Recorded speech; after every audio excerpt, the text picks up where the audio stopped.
had to do a wardrobe change so that I could highlight our t-shirts. My staff was actually all geared up in their GwensGirls and She Matters gear. And so, let me get it right though. So we have our t-shirt, She Matters, protecting and uplifting the well-being of Black girls. So you can buy that through the registration page. And next week, it'll be on our website, as well as those that have already ordered your shirts. They will be coming. We just haven't had a chance to get those orders out. So as soon as this summit is over, we will be getting the merchandise out to you. Thank you for your support. And so just wanted to start this off by showing the girls, the reel of the girls that were a part of our September is Black Girls Equity Month here in Pittsburgh and Allegheny County. This is what the work that we do is all about, our girls, and highlighting not just the issues that impact them, but highlighting the positive nature of them. I see Dr. Doswell, she's one of our members of the Gwendolyn J. Elliott Institute, and that's one of the things that she always asks me. We could be having a conversation about the work we're ready to do, and she's like, well, what about the girls and what about the positive stuff? And so that is definitely important, and we wanted to do that this year. So that's why every day in the month of September, and hopefully next year, we can even try to have it statewide, that we are celebrating and uplifting our Black girls and all the positive things that they do. Also wanted to highlight that in response to a lot of the things that are going on, we have the Black Women's Policy Agenda that is being conducted through Rochelle Jackson.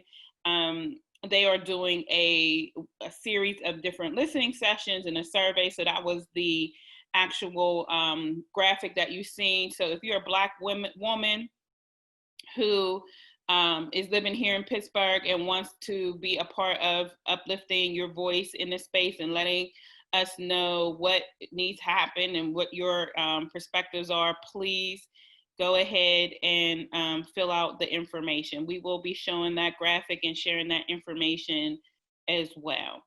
So we wanted to take time, if we were in person, this would have been time for us to network with one another, to have people get to know the different systems, people.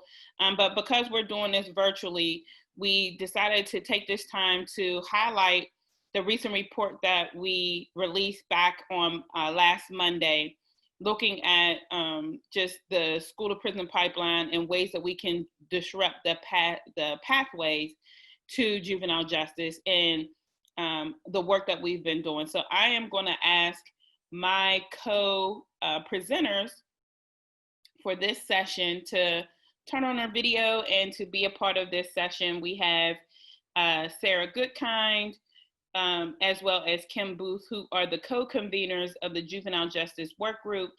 And they will be talking about not only this report, but also the work that is going to be happening following this release of the report in the actual breakout session for the Juvenile Justice Work Group.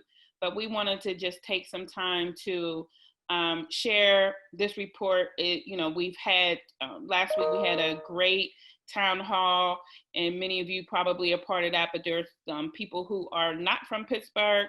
And so what we wanted to do was to share information about just how the process that we went through to getting the data and getting this report established, so that if you are in an area where you know that there are multiple pathways leading to juvenile justice, some of the things that you can do to address that.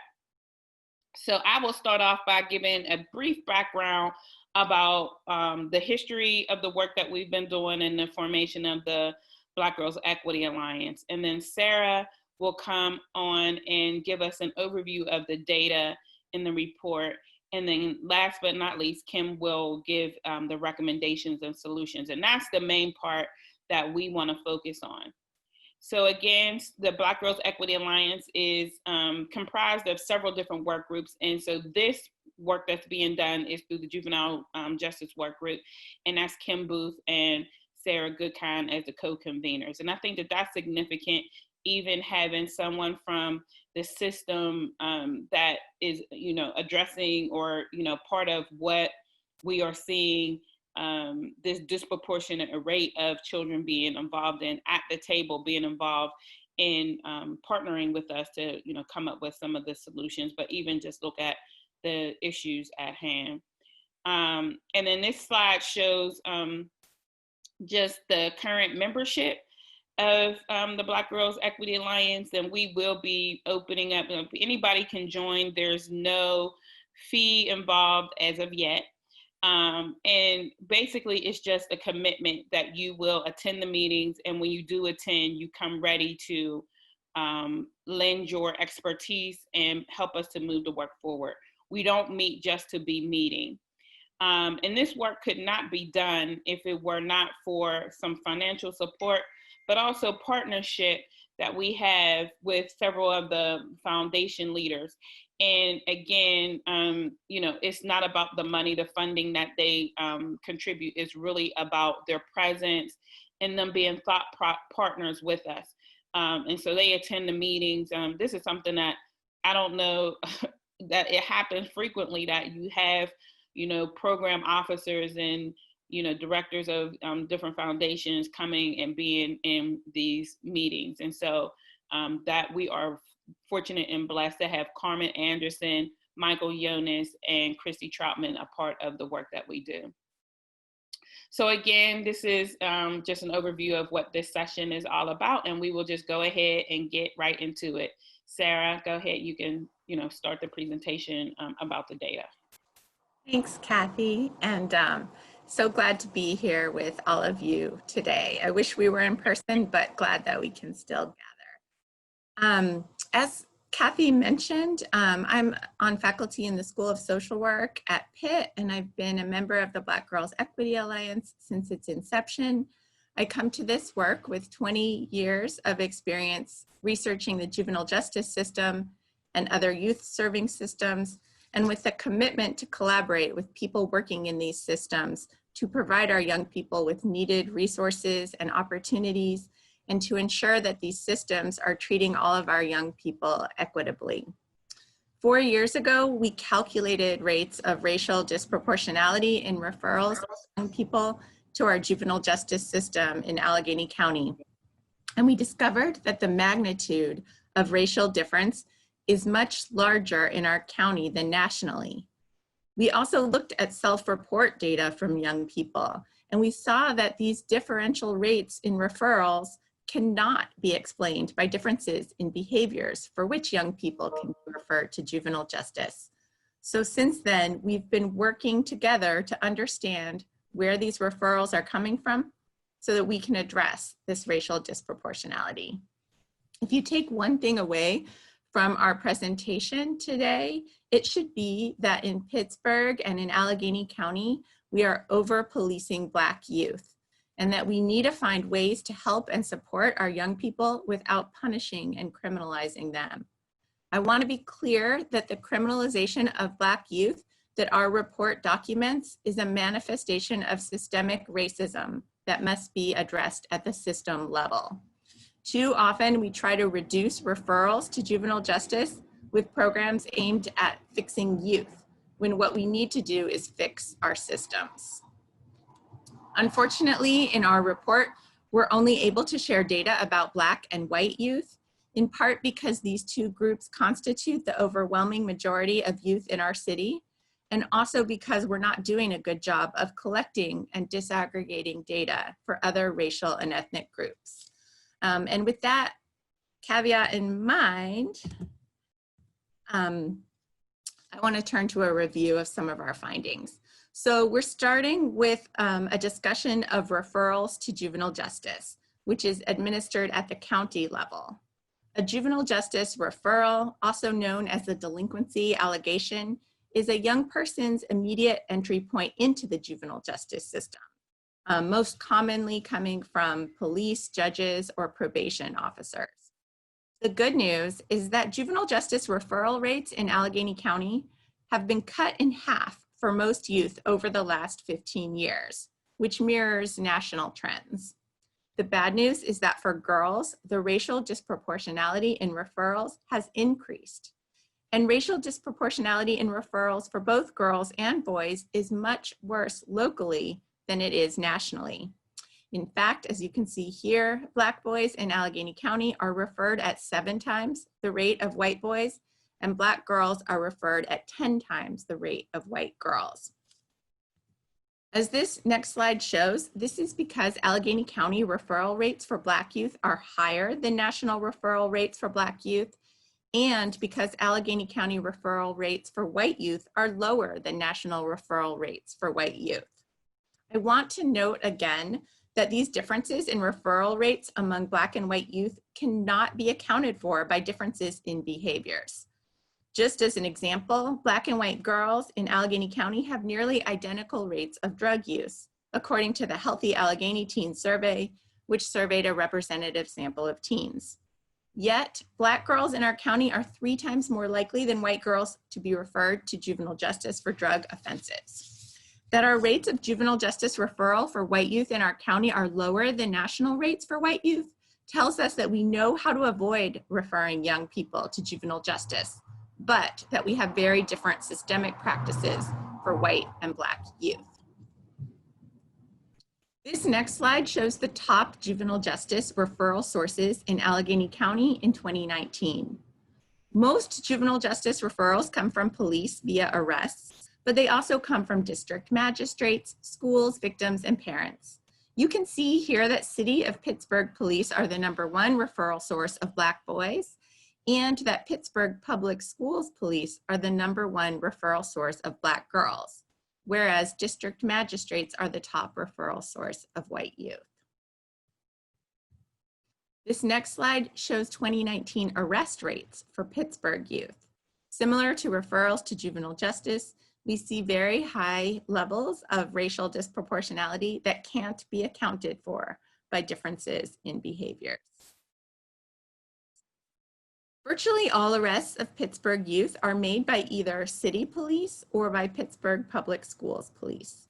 This slide shows the proportion of arrests of Black girls, white boys, and Black boys that were made by these 2 police forces in 2019.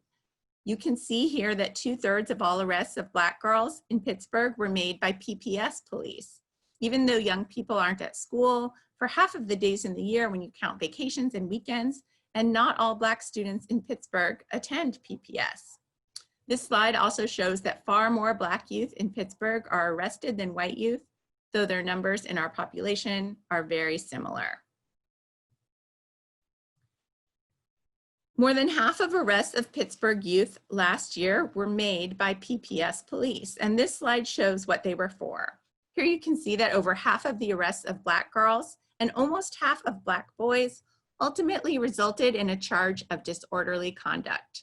Disorderly conduct is a catch-all charge that includes things like excessive noise, obscene gestures or language, and lots of other typical teenage behaviors. It's highly subjective, and there's a wealth of evidence that it's an offense for which implicit and explicit racial biases come into play. In 2019, all arrests of Pittsburgh Black girls that ultimately resulted solely in a charge of disorderly conduct were made by the Pittsburgh Public Schools police. These slides thus far have shown that we're arresting Black youth in Pittsburgh at extremely high rates. Arrests of young people disrupt their schooling and life trajectories. We don't have exact graduation and dropout rates for Pittsburgh students who are arrested, but we can say with certainty that our high arrest rates are having a detrimental effect on our students. And it is Black students, not white students, who experience high rates of arrest in Pittsburgh. Pittsburgh Public Schools students are arrested at 8 times the rate of students in Philadelphia Public Schools, in large part due to the pre-arrest diversion program that Philadelphia has instituted. Pre-arrest diversion provides an opportunity for young people to receive help and support and has been shown to reduce future delinquency. As Kim will describe in a few moments, one of our recommendations is to institute such a program here. I now want to talk briefly about summary citations, which are another way that young people are another way young people end up involved in the juvenile justice system, and also another option that police have when they're called to a situation involving a young person. So a summary citation is kind of similar to a traffic ticket, and it's to be issued for minor incidents, so something that you wouldn't arrest someone for. At the same time, it's actually an adult criminal offense, and youth are not automatically provided legal counsel. When a young person receives a summary citation, they are required to appear before a district magistrate judge. But if they don't appear at the time that they're called in, they can be tried in their absence. And usually a summary citation will result in a fine. But if a young person doesn't pay those fines, that could result in a referral to the juvenile justice system for what's called failure to comply. Because it's an adult offense, a summary offense conviction can't be expunged until after a young person becomes an adult and if they meet a whole set of conditions. It's also true that because it's an adult conviction, a summary citation conviction has to be disclosed on applications to jobs, colleges, and the military.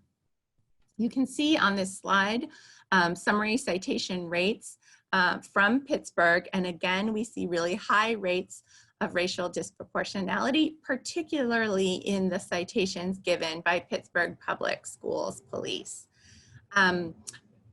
As I mentioned before, when young people fail to pay the fines from a citation, they can be referred to the juvenile justice system. And we have seen in Allegheny County that Black youth are 10 times more likely than white youth to be referred to juvenile justice for failure to comply. And what we've also seen in an analysis of those referrals for failure to comply is that over half of them, the original citation was given for disorderly conduct. I'm going to turn it over now to Kim Booth, who's going to talk about the recommendations. Thank you, Sarah. Thank you, Kathy. Hello, my name is Kimberly Booth. I am the Assistant Chief Probation Officer for Allegheny County Juvenile Probation. I'm also the co-convener of the Juvenile Justice Work Group. I am also, because there's people on this call from other places, I usually wouldn't have to say this, but I'm also the director of the Community Intensive Supervision Program. The CISP, as we call it in short, is a day treatment program for juvenile delinquent boys that operates 7 days a week here in Pittsburgh. So today you have a lot of data in front of you, and some of you are like super surprised. Some of you are like, hey, I just didn't know it was that bad. I encourage you to all have discussions with your systems and departments about this information and have real talks about how your organization can respond to this disproportionality, and that you understand the disproportionality and how it sort of fits into your system. So let's take just a few minutes to look at some of our recommendations as we move forward, because I think this is where the energy and the power and the education in this summit really lies, and how do we go forward. So we want to ensure transparency and accountability from schools and other youth-serving systems. We want to look at changing school policies that criminalize Black youth, eliminating the disorderly conduct as an infraction in schools in their code of conduct, institute a moratorium on summary citations being issued at school, ensure that all school policies and practices are structured to prevent the criminalization of Black youth.